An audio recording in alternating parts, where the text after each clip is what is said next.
kalusugan ay tinuturing ng pinakamahal ng kayamanan. Kaya, ang sakit ay dapat iwasan. Ngunit kung ang anak ay napuan nito, ang puso ng isang inang mapamahal ay napupuno ng araw-araw. Dear Auntie Charo, Ha? Sakit ba naman ang ulo mo? Kakasalpon mo yan. Uminom ka ng antibiotic. O ito, inumin mo. Antibiotic yan. ay ante, hindi tama yan! Ang antibiotics ay hindi nagawat na antimicrobial. Ibig sabihin, ito ay may kakayahan na gamutin ang infeksyon na dulot ng bakterya. Sa pamamagitan ng pagpatay dito, natrabaho ng bactericidal antibiotics.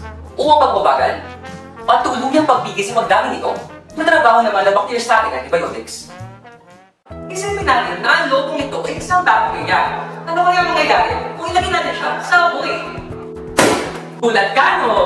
Ang apoy ay parang bactericidal antibiotics na kaya pumunta sa sawa ng bakterya. Kaya, ang bakterya ay nag-ambil mo ng lysis, kung saan isinuha nito ang organelles. Alam mo ba na ang bakterya ay pwede magkaroon ng resistance laban sa mga antibiotics at bumuo ng lung defense mechanisms? Tara, tignan natin sa microscope. Ang isa sa mga mutation sa bakterya laban sa antibiotics ay ang pagpigil ng pagpasok nito sa pamamagitan ng outer membrane nila. Ano na sunog? Tulad ng papel na madaling masunog, kapag ang bakterya ay nilagyan ng aluminum foil na magsisilbing outer membrane nito, hindi natin ito mag-rupture.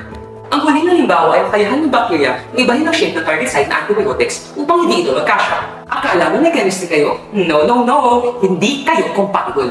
Tulad ng kandado at susi, kapag ang isang bakterya ay iba ang kanyang lock or target site, hindi ito tataban ng susi na nagsisilbing antibiotic.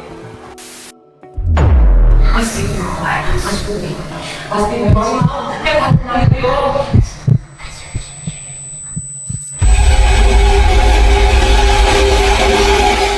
Alam mo ba? Ang picture na ito. Sa pagpusa sa amin ng antibiotics, kami ay nagkakaroon ng opportunity upang may pasa sa susunod ng henerasyon. Ang aming mga mutated genes sa mayroong antibiotic resistance. Isa sa mga paraan ay ang reproduction sa pamamagitan ng annihilation, conjugation, o ang pagbabago sa ibang mga bakterya, ang bigas, kakamakitay. At transformation, kung saan ang isang bakterya ay nakuha ng genetic materials mula sa environment. Tulad ng genes na mula sa namatay na bakterya. Eh bakit?